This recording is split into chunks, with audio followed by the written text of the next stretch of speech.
So, is Australia's most important alliance a shield or is it a shackle? That's really the big question at the heart of a huge debate shaping a nation's future. Today, we're going to break down two completely different visions for Australia's place in the world, and it's a choice that's going to define the next 100 years. And it all really starts right here. Whenever Australia's current Prime Minister wants to talk about the U.S. alliance, he goes all the way back 80 years to these words from wartime leader John Curtin. And look, this isn't just some dusty old quote, it's the bedrock, the core principle that's guided Australia's foreign policy for generations. But that bedrock is starting to show some cracks. The world has changed, America has definitely changed, and how Australia sees itself is changing too. So, what happens when that foundational idea gets put to the test? Well, that's the big question we are tackling today. Okay, so here's our game plan. First, we'll look at the government's official diplomatic path. Then, we are going to dive into a pretty fiery nationalist counterargument.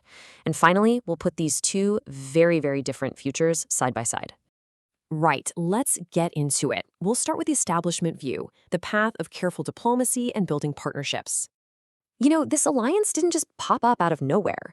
It was really forged in the fires of World War II. It was made official with the ANZUS Treaty back in 1951. And to this day, it's still called Australia's most important military partnership. It's a relationship that's built on, layers and layers of history and shared interests. And that historical partnership, well, it comes with a pretty staggering modern price tag. This is the estimated cost of AUKUS. That's the nuclear submarine pact with the US and the UK. This isn't just another defense deal. It is a $350 billion bet on the future of this alliance. So what do you actually get for $350 billion? Well, it's not just about the submarines. The official plan is to kickstart a whole high-tech manufacturing boom with cool projects like the Ghost Bat drone. But here's the key idea, and it's kind of paradoxical. The argument is that this massive investment strengthens the alliance, while at the same time making Australia more self-reliant. And this right here, this gets to the very core of the government's philosophy. The argument is simple. Personalities don't matter. It doesn't matter if it's Biden or Trump in the White House. The Prime Minister's job is to manage that relationship because it's seen as absolutely essential to Australia's national interest. But the strategy isn't all about America. It's actually a really delicate balancing act. While they're reinforcing those traditional ties to the US and the UK, they're also trying to repair the pretty frayed relationship with China and build new friendships with rising powers like India, Indonesia, and Southeast Asian nations. The goal is diversification, right? Don't put all your eggs in one basket.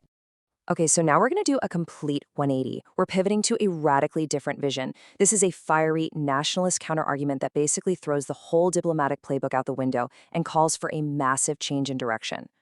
And yeah, this quote tells you everything you need to know about the tone. It is raw, it's profane, and it's a total rejection of what its supporters see as the globalist agenda.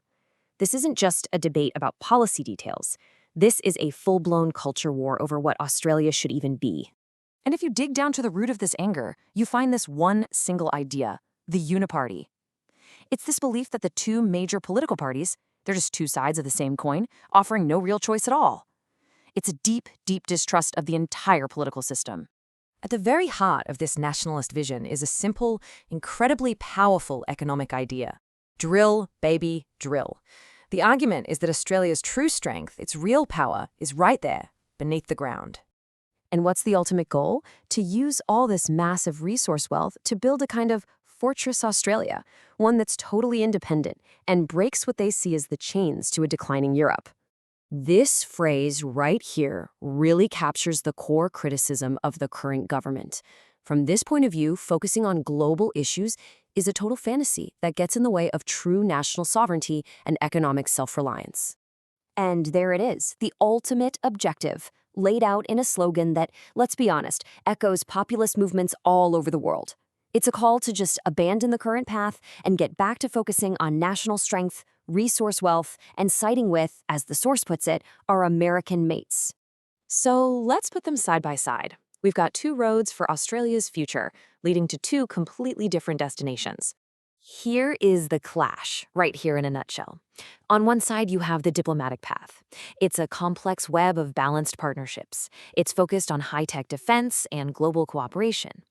On the other side, you have the nationalist vision, a simple, powerful allegiance with America, fueled by digging and drilling, and a flat-out rejection of the globalist consensus.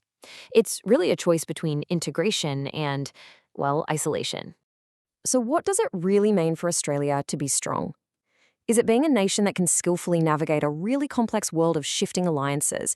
Or is it being a fortress, built on its own resources and standing firm with its oldest friend? This isn't just a political debate anymore. As the world gets more and more turbulent, the path Australia chooses now will define its very character for generations to come.